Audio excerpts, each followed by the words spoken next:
haddii uu qori haysan lahaa soo ma dileen ilhaan cumar balse nasiib wanaag wuxuu ku shubay wax biyo u eg ama sun u eg oo ilaa hadda aan la aqoonin ilhaan cumar oo khudbad jeedinayso town hall meeting dadkii taageerayaasheeda la hadlayso ayuu nin la yidhaahdo anthony kazmirzak oo 55 sano jira intuu soo istaagay ilhaanoo khudbadaynayso oo mikrofoonka ku khudbadaynayso ayuu wax ku shubay ka waran ninkan hadduu qori haysan lahaa soo ma xabadeeyeen ilhaan soo ma dilan ilhaan wax walba oo ilhaan cumar ku dhaco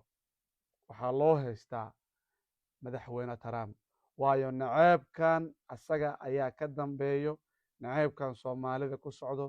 khaasatan ilhaan cumar ku socdo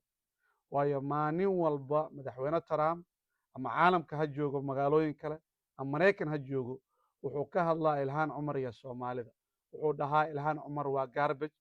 waa qashin waa tuugo sidee ku yeelan kartaa lacag 30 milyana lacagteenee dhacday dadka soomaalida lacagteenee dhaceen waa tuugo dadka maraykanka khaasatan taageerayaasha maaga ee madaxweyne trump taageero markay waxaas maqlaan runay u malaynayaan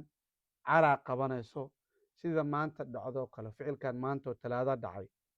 saacad ka hor dhacay ayuu kale samaynayaan ilhaan maanta si nabdoon ayay dadka taageerayaasheeda ula hadlaysay ninkan wuxuu iska dhigay waxa dad ka mid ah xabadku wax ooga shubay ilhaan cumar videoga markaad daawato waad arkaysaa ninkay bursanaysaa kabacdi ka soo hartay securitygeeda ayaa dhexgalayo ninkii qabanayo ninkii waa la xiray jeel ayaa la dhigay ilhaan cumar securitygeeda waxay ku dhaheen bal wax lagugu shubay aan ogaano isbitaal aan ku geynana keen xataa way diiday khudbadeedaad sii wadatay hadalla cajiibna way tiri markii khudbadda dhamaysay oo warbaahinta ay wareysatay markii isbitaalka loo sii wadayay waxay tiri waxaan ka soo badbaaday dagaal sokeeye dagaal ayaan ka soo badbaaday cagajugleyntan iyo intimidationkan laygu sameynayo iyo cabsigelintan laygu sameynayo waanu ka badbaadayaa waayo aniga sidaas ayaa laygu suubiyey ayay tiri iyadoo si kalsooni qabto soomaalnimo ku dheehan tahay gabarnimo ku dheehan tahay ayay si fiican oo kalsooni warbaahinta oo la hadasha maraykan arrinkii ayaa faafay intaa siriiska ku hadasha keliya ayaa caawa warbaahinta dhan isla wareegaysaa ilhaan cumar haddii wax gaaraan soomaaliya waxaan u haysanaa madaxweyne trump waayo isaga ayaa naceebkan noo abuuray dadka maraykanna ku yiri dadka qaarkana warka madaxweyne trump ay yeelayaan sida ninkan anthony kazmirzak oo kale oo 55 sano jirka ah oo reer minneapoliska ah gunaanadkii dadka maraykan badankood waa dad fiican dadna soo dhaweeyey na ixtiraamo xaquuqdooda xaqeen noo doodo waa dad inoo dhintay sida renee good gabadhii sida alex prety oo asagana nars ahaayaan rat inoo dhintay waa dad fiican badankood dad xun oo trump iyo kooxdiisa keliya ayaa jiro oo laakiin naceebka soomaali naceebka maraykan ku abuurayo ilhaan cumar naceebka waxaan rajaynaynaa shartooda allah naga xijaabo laakiin arrin halis ayaan ku jirnaa waayo waxa ilhaan ku dhacay qof walbo annaga naga mid 400 kun oo maraykan ku nool soomaalida nagu dhici karaan ala istaxadana marka meelaha markaa marayno gabdhaheena xijaaban waayo dadkan waxaa lagu sheegay soomaalida lacagtii inay dhacaan dheekeeradii inay dhacaan hantiinadii inay dhacaan ilhaan cumar 30 milyan ay xaday waayo wax trump ku yiri runaa u malaynayaan marka doqonnimadooda dadka trump taageero maagana waa ignorant people waa most of them are educated uneducated waa dad aan aqoon lahayn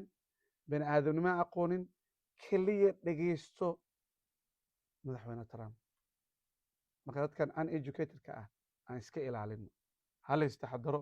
khaasatan reer minnesota hala taxadaro ice ninkii haystay greg bovino waa la bedelay oo waxaa lagu celiyey meeshiisa waxaa loosugu soo bedelay ka daroo dibidhal nin ka daran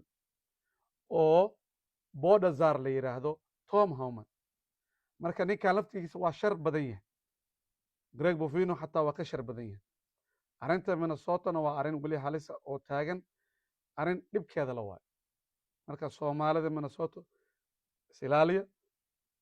nasiib wanaag dad fiican oo reer minneapolis oo idinla mudaharaadayo idin istaagaa jiro dadkaas hala taakuleeyo insha allah waxaan alla ka baryeennaa haddaan nahay soomaalida maraykan xilli adag ayaanu ku jirnaa xilli waxaanu ku jirnaa ee adag tahay